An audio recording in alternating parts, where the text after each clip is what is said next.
Recording in progress. All right. So I'd like to welcome, without any further ado, Mr. Glenn P. Brooks. What's going on, Gino? Good to hear from you, brother. Good to see you again, man. It's good to brother, be it's been a long time coming for me to do this podcast, and much less have you on board. I've been wanting to do a lot of stuff with you, and I finally got the opportunity to get a hold of you because you're a very busy man. You got a lot going on. Hey, man, I'm trying to put in that work. You already know. Amen to that, brother. So, Glenn, there's a lot to you. And before I get to what you're doing now, because I want the listeners to know where you come from, what you've been through, and then I want to bring up what you're actually doing now, which is an amazing course and system that you got going on. But, tell me a little bit about where Glenn comes from. Yep. Love to, man. Listen, born in South Baltimore, Maryland, and to two parents. My parents divorced when I was probably about 7, and we moved. Actually, my dad at the time was in the Army. He was stationed at Fort Jackson, South Carolina at the time, and he was a drill sergeant. I never will forget those early days. My father was a strict disciplinarian.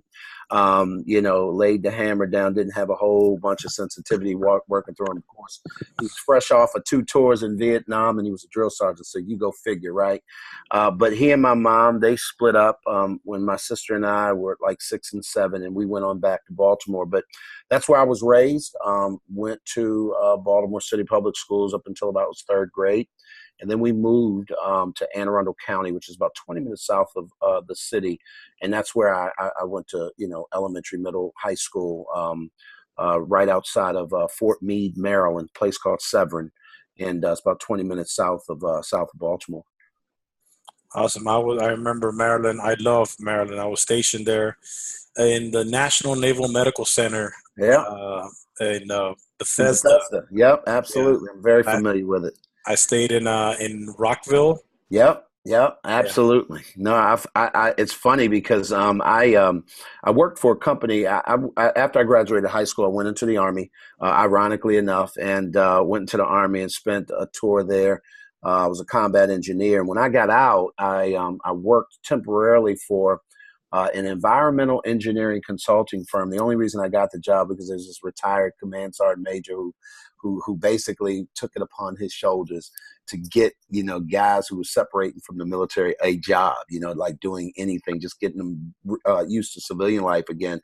But I never will forget, man, just later going into the radio industry, believe it or not. And I spent about 12 years in the radio industry doing a myriad of things. But our company, one of the companies that I worked for, owned 5 radio stations across the DC metro area, one of which was actually in Rockville. So yeah, I know that area probably all too well. All too well. I wish I can remember most of it. I was in my late teens. I was 19, Hey, man, couldn't tell you nothing. I was busy. Yeah, I was busy partying back then. Absolutely. I was a Navy corpsman. Okay. So that was my first duty station before they sent me down with the Marines in Camp Lejeune, which was. Hey, man, you and my wife share similar stories. She was a Marine. Yes. She came through Camp Lejeune, and it's funny. We recently, well, not about probably a couple of years ago, we took a trip, went out to for Christmas break. We went out close to there and I played some golf, and we were not too far from Camp Lejeune. And she was like, "Can we ride by and see the gate? Can we ride by and see the?" So she was down there, oorah, and all that good stuff, and it was just fun. It was just funny. Amazing, man. So my podcast is called Beyond Willpower, right? So yep. I believe that we are given tools and situations in life that allow us to go beyond just our willpower. I believe that our willpower is finite. I believe that the tools that we're given in life, whether they're emotions, our whys, are different things, is our breaking points, right? We've all come across and I like to use breaking point because T.D. Jakes, I heard him speak, and one of his things is if you can dominate or succeed past your breaking point, right? Yeah. Yeah. And I know I've had many in life, but can you speak about one of the breaking points in your life, which isn't, because we'll talk about the turning point after, but what was the time in your life where it became a breaking point where a change needed to happen personally? Wow, that's a great question. I've got several. Talking about the military. So, shortly after joining the military, I got married the first time. I was 20 years old, and I had no idea what I was doing. And I just had to get married to this girl, and there was nobody pregnant, nothing crazy going on. I just felt like we should get married. And one of the breaking points for me was 2 years into that marriage. And you'll learn later as we talk. I've written 6 books, and they all stem around the idea of marriage and or parenting. And I write from a perspective of what happens when you screw this up and the lessons that you learn as you go through this process. But when you talk about breaking points, I think about shortly after that, where my wife and I, ex-wife now, we're going through some challenges, man, and I stepped out of the relationship. And I remember the sinking feeling 2 years into this marriage of feeling like, wow, I'm starting off bad. I'm starting off on the wrong foot, and I don't know what I'm doing. But this is not going well. And obviously, that along with a myriad of other things, led to the demise of that. But it was a breaking point where I recognized for the first time that something was wrong. As a believer, I'm a believer in Christ, and I knew that I was wrong. I knew that this was, not only against my vows, but certainly against my faith and all that kind of stuff. And there was a sinking feeling that I had of wow, if I don't do something to fix this, this is not going to go well. And it took years for me to kind of come to the crossroad where I actually began to physically, do something about what was going on with me. So I would say that's probably a significant breaking point in my life where I had to make some decisions about, how I was going to do life after that. Awesome. So because I know that not necessarily our breaking points bring us directly to the turning points, but I know when I hit rock bottom, and I did it many times, I didn't hit the turning point until I figured out what it was that I needed to do to make that turn, to reach that next level, or even that there was another level to reach. Mm-hmm. So now that we spoke a little bit about that breaking point, uh, what did you see, or what did you do in the next turn, which would be the turning point, and say, okay, well, I figured out, or I knew that I needed to do Right. X, Y, Z. Well, for me, Gino, and again, great question. I think for me, first of all, I had a series of breaking points. And so that one incident sort of set off a chain reaction of me hitting brick walls every 2 or 3 years, either in my marriage or my relationship with my friends and family, on my job. There were always just these brick walls that I was just running into where I just couldn't get around.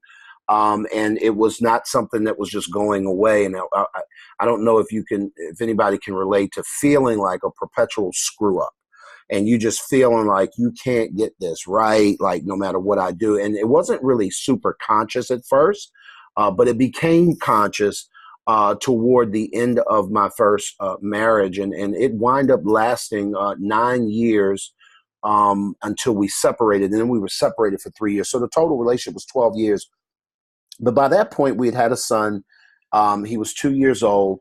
And for me, I recognized leaving that marriage, leaving that relationship by way of divorce, there was a gap for me that I kind of fell into that said, if you are going to fix what's going on with you, the time is now. And it took a bunch of brothers, guys who at the time, they were guys I went to church with, and I was involved in several groups and several different things. And unlike many churches, it was extremely transparent. This was a place of healing in the sense that we didn't just deal with spiritual things. We dealt with very natural things. It's like, so how do you apply that?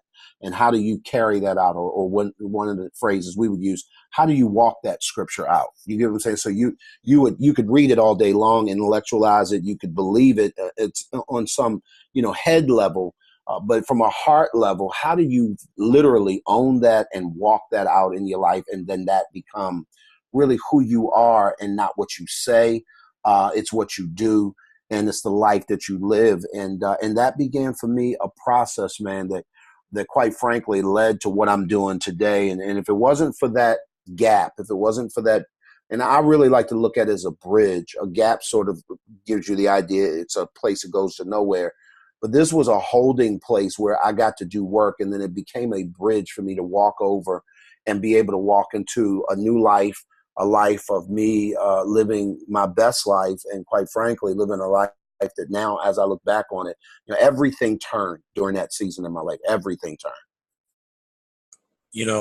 I love the way you describe the whole situation. It brings a nice poetry to it, going from that turmoil, going through the cocoon, if you will, before you began to see the wings of the butterfly coming out. And I want to say that the butterfly really started breaking the cocoon once you met her. So tell me about her, because right after we speak about her, we're going to go into what you do. Tell me about her. Well, I can. Just before I tell you about her, I really went through a period, very honestly, where I had to recognize, and this is going to kind of inform that a little bit. I had to recognize that I had become a guy who was using relationships to fill a void and to complete myself. And so to a large degree, I was always used to being with some woman at some point, and you would rarely catch me in situations where I didn't have a girlfriend or I wasn't dealing with someone. And during that piece and that period after my divorce, I went through this sort of metamorphosis where I got in touch with who I was. I got in touch with how I was sort of fashioned, how I was designed, how I thought, and more importantly, why.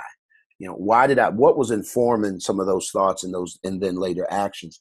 And so by the time I met her, her name's Cherie, and the truth is that she and I have been married 19 years in a row. And I tell people that all the time because, prior to me, she was married twice and I was married for 12 years prior to her. And we both were coming to a place in our lives where we had been there, we had done that, we had screwed it up royally, and that was not pleasant to own. That was not pleasant to walk in, and we were on a mission to heal ourselves as individuals. And so, by the time we kind of hooked up and ran into one another, we were in a flow, if you will, of doing a lot of self work, man. Just a lot of, identifying what's going on with you, identifying why that's going on with you, and identifying what are you going to do about it, and then begin moving in that. So really, that's kind of a catch-22, the her part, because it really was a him, meaning a me first, and then I could appreciate her. And quite frankly, we were really, really, really, really good friends, still are to this day. And I think that was the critical turning point for me to be able to understand sort of how to do relationships a little bit differently. Hearing you talk, man, it seems like you're talking about my life, man. Because before I met my wife, I was also married. But I was young. I was a fool. So I messed that up. But by the time I met my wife, I decided, just like yourself, to get to know who I was, right? And like yourself, I was a guy who always needed to be in a relationship. I needed to be affirmed. I always needed to have somebody, right? So I decided to, and before we start talking about going forward, I decided to be abstinent. As an adult male in the field, I was, at the time, I think I was 34, 35, because I wanted a clean slate. Yep. And I figured the only clean slate is if I get my mind absolutely to focus on what's really at hand. and I decided to go that way, and it Yep. just brought it back when you're talking about the spot right before you met your current wife, because that was a pivotal moment for me too. So that being said, who is this beautiful butterfly? So yeah, my wife, best friend, her name's Cherie Brooks. She likes to call herself a junior as well. She said when she took my name, she took the whole thing, and so she's not just a Brooks, but she's a Brooks Junior. And so we together, she and I have created a life that's pretty cool. And when I say pretty cool, we didn't know when we were building it what it would become. And so we were two very broken people who had come together in a series of moments and situations where we were working on ourselves, trying to heal from our past, trying to heal our wounds. And so we were two people on our way to we were two half people on our way to being two whole individuals when we hooked up. And so by the time we got together, she had an 11-year-old daughter. My son at the time, I believe Justin was 3, maybe he was close to, he was 4, no, he was 4. He would have been 5 later that year. But so we blended a family like right away, or we came together with a blended family. And, our latest book, From Broken to Family to Blended, kind of puts family before blended, because most people, they are trying to blend a family before, and without recognizing that they already are a family. And so, and I'll explain that a little bit later. But the point is that we really came together. My daughter, who is obviously by marriage, she was joining. I was the station manager for a very, very popular. It was the #1 rated gospel station in D.C. at the time, in Washington D.C. And we were putting together a youth choir. And I wanted to put together the largest youth choir in the city. And I was a former youth pastor, and so I had a real heart for kids and that kind of stuff. And as an outreach for the radio station, I wanted to put together this youth choir. And my daughter, who was not my daughter at the time, as an 11-year-old, her mother calls up to the radio station and asks, hey, I know you guys got rules and they have to be 12 years old to get onto the choir, but my daughter will be 12 in just a few months. Is there any way that she could possibly audition anyway? And I get the phone call from the front desk, and they say, hey, Glenn, there's this lady. She's asking about her daughter. And I said, listen, and I never will forget. I told them, I said, guys, we talked about this. I'm going to make this one exception, but please don't call me anymore. It's like Mason told Dixon, we got to draw the line somewhere. So the answer is no, but go ahead and let her audition, tell her mom it's cool. And that later would become my daughter, and then I would marry her mother, unbeknownst to me at all. So I'd like to think that God had something to do with kind of softening my heart that day, and I'm super grateful. But Cherie is a wonderful soul. She's an incredibly intuitive woman who has been through an incredible amount of pain and tragedy and some different things, and she's healed from those things. And so she spends her life literally giving back to people who've gone through what she's gone through. And I'm just incredibly grateful to have married up, my friend. I promise you. Hey, man, brother, you are speaking some beautiful, beautiful words. Your story is a beautiful story. So you decided to get your story, get this beautiful woman with you, and move forward and be productive and effective in life. And you created something, right? And I want you to explain what the M.A.P.S program is all about, because I want people to realize that you're here, she's here, that this is available. If they didn't know, now they know. And once we know, it's a no bargain. It has to happen. So please, explain to the listeners who really need to know a little bit about M.A.P.S and what M.A.P.S entails. So Cherie and I created an online group coaching environment. It's called M.A.P.S. It's an acronym. It stands for Marriages and Parenting Successfully. And one of the things that we learned, and we both learned this sort of in between that time of failed marriages, right? Working on ourselves and then now deciding that we're going to do this again. Because quite frankly, most people are saying, you know what, listen, one failed marriage, maybe. But after two failed marriages, I don't know if I want to do this again. And when you are coming out of that with that kind of baggage and that kind of weight, I get it. I understand why people are like, you know what, forget this. I can do bad by myself. But when we recognize sort of in that turning point, in that place where we really started getting healthy, we recognized that there was one major thing that we were missing all throughout the entire time that we were married before, both she, you know, obviously twice before me and me as well. And that really was, it was community. I'm of the opinion, Gino, that growth cannot be sustained without community. You can start something, you can plant something, but you can't grow something outside of community. I'll give you a quick example. So, you know, if you go out in any kind of farmland, and I've lived in Georgia for 9 years, and there's all kinds of rural areas in Georgia where you'll see, you know, vast farms and things like that, and Maryland is the same way in some areas. But the crazy thing is that you'll see these silos, right? Silos were meant and they were designed to store things. They were never designed to grow things. And unfortunately, what happens is most people do relationships in silos. Does that make sense? And so as a result of that, when you do relationships in a silo, by nature or by definition, you are taking yourself and you're cutting yourself off. You're putting yourself in a dark environment, and an environment where nothing is designed to grow. It's only designed to store things. And here's a challenge. How you go into that silo is how you come out.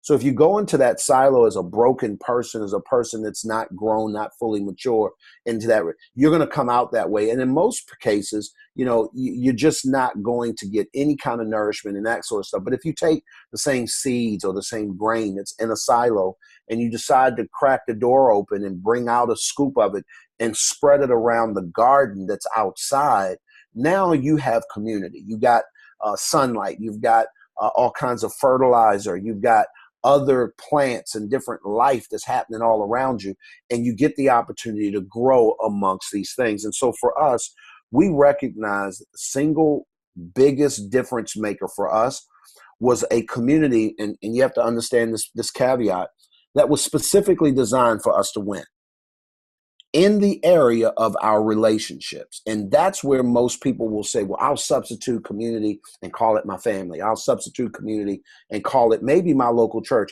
Our church was extraordinarily unique in the regard that instead of doing Wednesday night Bible studies, we would go through a book on codependence. We would go through books and different things. And a lot of the stuff were maybe Christian-based material, but it would be on how to grow as a human being and how to be in better relationships. And that was a very unique, and you used the word earlier, cocoon kind of an environment where, man, we just grew up and we matured significantly. And as a result, we won. And so I often tell people now, and I'm going back to M.A.P.S, that we're not perfect, but we are winning. And we're winning because of our community. M.A.P.S is an online relationship academy designed to help people win in the area of their marriages and in their parenting by helping them to grow their skill sets and how to do it. And that's the difference maker. You gotta hone your ability to communicate. You gotta hone your ability to listen. In of itself, that there's several components and things that make up relationships that when you're not skilled at those things, I promise you, it's not if, but when that relationship comes unglued. Wow, beautiful explanation. You know, as you were saying, you know, I really like the analogy of the seed and the silo. And when you open it up, and what I caught on there was one key word that really, you know, sealed the deal for me was when you put it out there and it's got the community, it's got the sun, it's got the air, it's got the soil. But you said one other thing, is that it's got life, right? So when we cut ourselves off and try to do things ourselves, we're literally cutting the lifeline of life, right? So 100%. Yeah, so life needs life, right? So we need each other as a community for anything. I mean, the saying goes, you know, no man's an island, right? But you've done a beautiful thing in creating this community that is very, very much needed, especially coming like from a church guy myself. We're also starting to dive into that because not only because we're Christian, we shouldn't know about the real stuff, the relationships, the marriages, the divorces, the practicality. You spoke earlier about the practicality of it, right? James, James is Absolutely. You can't read that without understanding that faith without works is dead. And if there's not a practical application to carrying out what it is that you intellectually know, then it becomes information without implementation. And at the end of the day, all that is hype, and it doesn't serve people well. exactly. So real love. The devotional this morning was in First John. I can't remember what the exact address, but it was First John. And speaking about the love, right? Mm-hmm. So we cannot, if we don't love God and intertwine with God, we can't be able to show love to really to anybody else, because it's if we can't show Him or be involved in that, then we can't really show it to anybody. Yeah, absolutely. And so, what is a specific now? People sometimes use the word passion and purpose simultaneously. I think this way.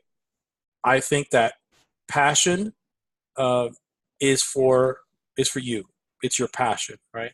But your purpose is for others, right? So Mm-hmm. the two questions that I have is, what is your passion? And then, which we think we should already know what your purpose is, but what is your passion and what is your purpose? What do you think your purpose is? My passion is relationships. I'm passionate about people. I'm passionate about connecting. I've always been that way since I was a 3-year-old. I can remember going to a barbershop as a 3 and 4-year-old and being able to connect to grown men and women in the barbershop and have conversations. They used to call me the professor when I was a kid, and I didn't know the meanings of words, but I knew how to pronounce them, and I knew how to spell them, and I knew how to say them in context. And so I may not know what the definition of it was, but I was just and my mother was a wordsmith. And so I grew up always passionate about people, how they thought, why they did what they did. And so I think that if you look at the purpose that I think that God, quite frankly, created me to do, is to function in that space where I can connect people and help them walk out healthy relationships and actually implement, what it looks like to grow yourself so that you can make a blended family blend. That is what my purpose is to carry out that. But I honestly believe at the end of the day, if you ask anybody who knows me, they probably would say he's probably more passionate. He loves people, and he's just passionate about connecting to people. Once again, it's like I'm looking in the mirror. I've also had that gift of connecting and just getting along with people, and I love interacting with people, and getting lost my train of thought. So in when we deal with people, most people deal with just communication, right? But I think a next level is what you're doing, which is you're not only creating communication, but you're creating connection, right? So Yeah, absolutely, Gino. I don't think that there's such thing as communication without connection, to be perfectly honest. And when you say the word communicate, you have to understand communication by definition is broken down into two core principles: transmitting and receiving. When you effectively transmit anything, a word, a phrase, a statement, an action, and then it's received, you put them together, and then a connection is born at that particular point. If you go back in the day where they had the CB radios, and you would key the mic, and they would call it keying the mic, and you would actually hold it down. Maybe some people may remember the Nextel phones where you would actually key the mic to talk, and you would and and you'd be able to talk. Well, at that particular point, unless you had that mic fully keyed, unless you were able to transmit, no one would hear you on the other end, and so there was no communication that would be able to ensue. So the challenge comes where people think that because they're talking, they're communicating, and that's not one and the same. There are plenty of times where I've said something to my kids, but I didn't say it in a way that they could hear it, because they hear in a different language than I speak sometimes. And the truth of the matter is, I have to ensure that to slow down and be able to make sure that there was a connection made, that they in fact received what I'm saying. And it's hugely different to listen to a person and then for a person to receive what you're saying. Those are two different animals. And I think that unfortunately most people will major in saying, they could argue you down and say, well, I've said that 1,000 times.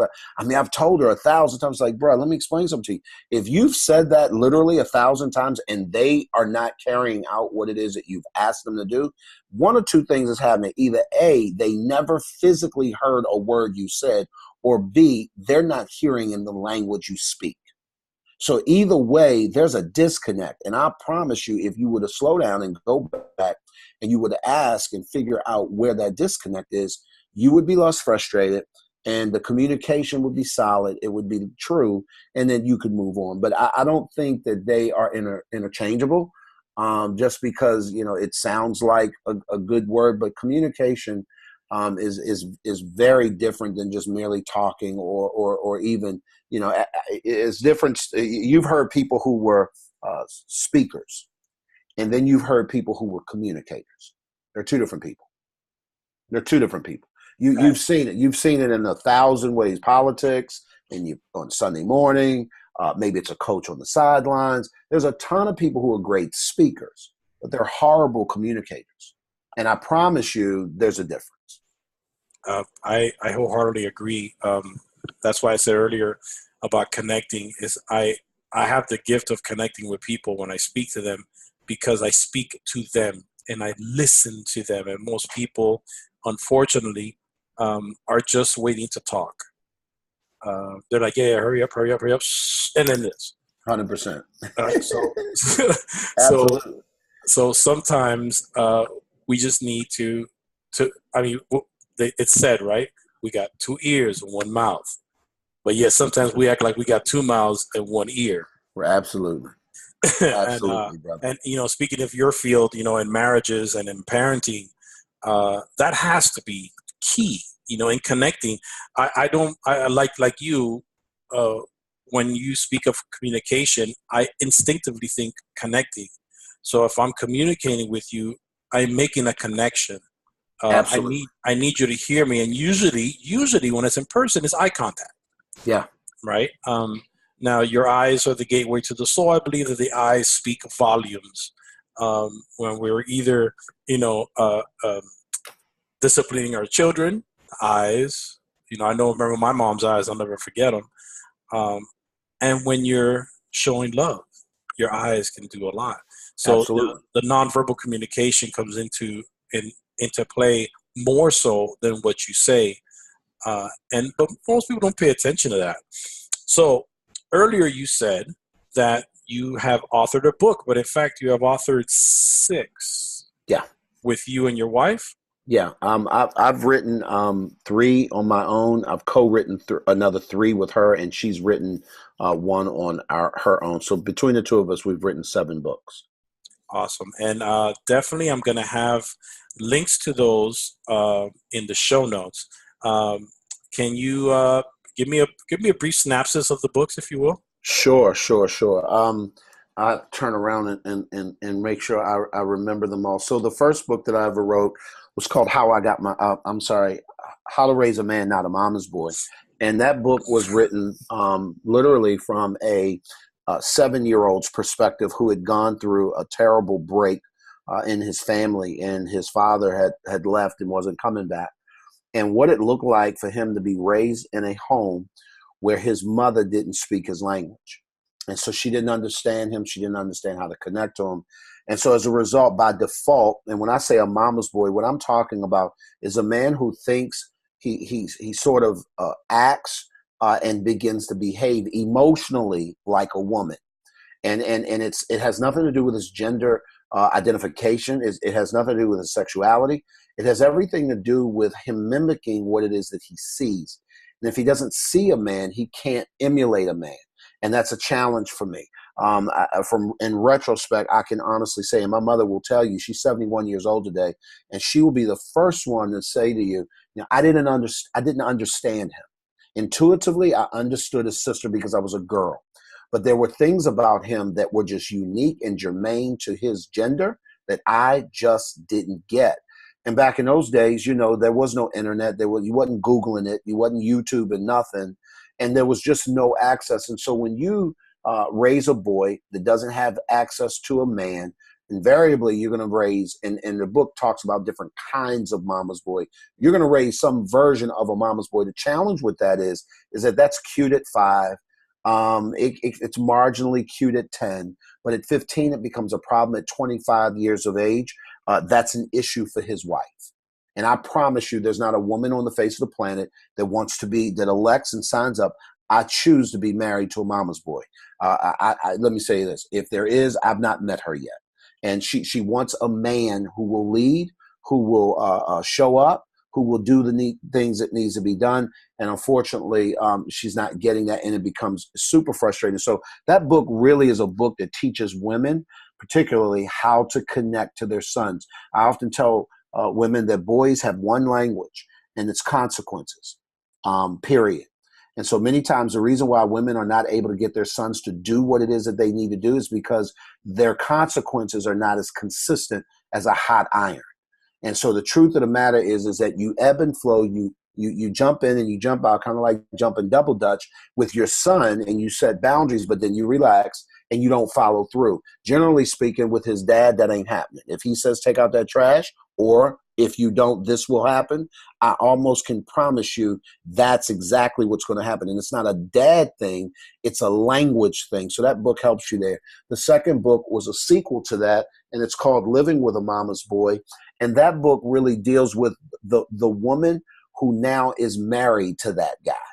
She's dating him, or she's married to him, or perhaps she's an adult dealing with her boss, and he's displaying these traits that really are traits that make her think he doesn't want to lead. He tends to walk around entitled. He tends to wait for her to say, well, what would you like to do? And he's passive.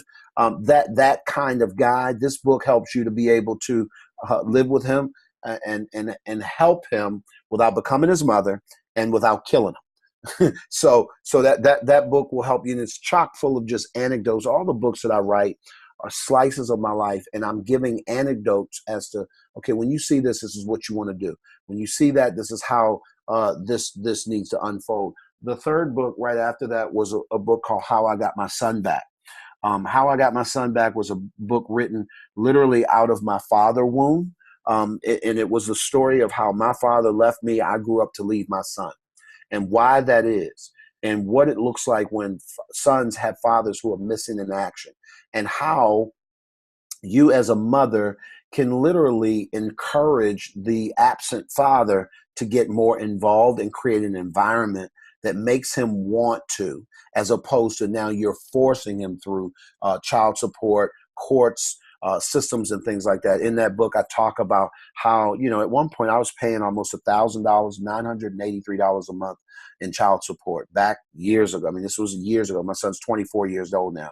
So this was years ago. And how I was able to turn the corner and go from paying that kind of money. By the way, it wasn't through child support. It was because I elected to do it. And then winning my ex-wife to the point that she was willing to allow my son to come live with me full time. And I became the full custodial parent when he was 12. And my wife and I got our shot to be able to help influence him through the rest of his years. And so I talk about the things I did to make those kinds of turns. The fourth book that I wrote is it's called Managing Students Through Relationships, Not Rules. And this book was written specifically to my educators, not only school teachers, but particularly school bus drivers, I did a 2-year stint with Gwinnett County Public Schools, and as a school bus driver, I learned a significant amount on how to manage kids outside of a classroom and how to get them to do what you wanted them to do without screaming and yelling and fussing and fighting and threatening and coming out of character. And it was managing them through relationships, not rules. There's 7 keys I go through, and I lay that out on. If you hone these skill sets in these particular areas, it'll change the dynamic. And as a matter of fact, not only will you be able to manage them, but you will help them manage themselves, and that they will manage the classroom. They will manage the environment. They will manage, because you're now going from enabling them to empowering them. And those are 2 very different things. The 5th book that my wife and we both co-wrote this one. Really, really, we're very proud of it. It's called Marriage Works. Marriage Works When You Do the Work, 5 Things You Need to Know. And we break down the 5 core principles that we really feel that were at play throughout our marriage and still is. And quite frankly, it's what has caused us to be able to stand the test of time. 40% and high 40% of first marriages are ending in divorce. It's high 50s for second marriages. And it's actually 60 in the low 60s, and then the low 70s for third marriages. So statistically speaking, Cherie and I should not be together. We should have failed a long time ago. But the question becomes, how were we able to navigate that? Well, that book breaks down sort of 5 key points as to how we did that. And then the last one, we released both these books last year, but the last one's called From Broken to Family to Blended. And it really is the premise of how 2 people who are very flawed, they're broken individuals, how do they come together? And by saying I do, they formed a family, but then they spend the rest of their lives blending that family. It talks about how blending is not a destination, it's a journey. You never fully get there. It's something that you continue to do. If you think about a blender, as soon as you turn it off and it settles, you can then begin to see it separate. And all the components begin to separate. The minute you charge that thing back up and you connect to it, at that particular point, now it becomes something that you actually would want to drink and something that you'd want to, taste. So those are it. My wife wrote another book, and I'm looking for it now. I don't see it, but it's a book on depression. She battled depression most of her life and had a nervous breakdown in 2009 that really scared both of us. Something that I didn't know how to handle, and it talks about the journey from significance to, I can't think of the full name of it, but it really deals with how to get to that place where you matter and you feel like you matter, and her journey and how she was able to sort of how she battles with it and she wins consistently, because that's one of those things that just when you think you're over it, it'll sneak back up on you if you're not careful. But she's always on the ready for it, just because of just different principles and things she's learned along the way. I know that was a lot. I'm sorry, but No, I definitely, because people need to know that this help is out there, that there is life after a first marriage, there's life after a second marriage, and to know how to do it correctly, right? If you're gonna do this, do it right. Get the right tools, get the right systems in place for it to be effective. So that being said, where can everyone find you? I want you, even though I'm going to put it in the show notes, Yep. I want you to say where they can find you, what systems you have, your website, Yep. anywhere that they can find you. Please let the listeners know. Yep, we'll make it real easy for you. If you are looking for our website, it's www.thecrcoach.com. THECR, it stands for Constant Relationship. That's the name of our coaching business. And Constant Relationships, thecrcoach.com. And then if you want to follow me on Facebook, Instagram, Twitter, it's at Glenn P. Brooks Jr., my name. And 2 N's, and that's it. And everything. I mean, there's a ton of other places, YouTube channel, all that stuff you'll find just by going to those places. Looking in the links, and I just like to make it super simple for people. All right. For the next few minutes here, what do you see is the next evolution for the M.A.P.S program? Very briefly. Oh, that was a great question. So we just recently came across a year, well, about 18 months now. We're coming up on 18 months as a community for people who want to get those relationships worked on and fixed. And third quarter of this year, I'm not sure when we'll air this podcast, but we are launching what's going to become M.A.P.S, the Coaching Academy. And we're going to actually coach people who want to actually start a business reaching people and be able to get paid to do it, and be able to help them grow their business model. We've been extremely blessed. We've had some great mentors along the way, people who have poured into our lives and have taught us just a blueprint of how we do what we do. And so we're basically passing that information along and helping people that have a heart to help people in their marriages and their parenting, but they also want to be able to earn a living at doing it. We're going to help them do that. Awesome, man. We need more people like you in this world. Somebody says, and I can't remember who it was, it says, there's enough suffering in the world. And if we can just stop adding to it, Yeah. right, then we've succeeded in something. So yeah, man, that's good. If you don't think you can make the world better by not adding any more suffering, you have done a lot. No, I get it. Totally get it. Absolutely love it. So, listen, I appreciate you. You are my brother in my brotherhood, in our connection that we have outside of this podcast. Absolutely. And definitely we're going to have another podcast episode so we can talk more about, I want to talk about the depression book, and maybe we can have both you and Cherie. I would love it. Oh, man, have Cherie on here. That would be a hoot. I mean, you would absolutely love it. I'd love to come because there's a lot of stuff going on with suicides and depression and whatnot, and that's a topic that I really want to dive into to be able to share. Because even though my community is small now, it will grow, and somebody, if one person can benefit from it, then it's all it was all done for a great cause. 100%. That being said, I want to thank you for your time. I appreciate you, and we'll continue to follow you. Everything will be in the show notes. So stand by 1 second, and we will see you guys in the next episode.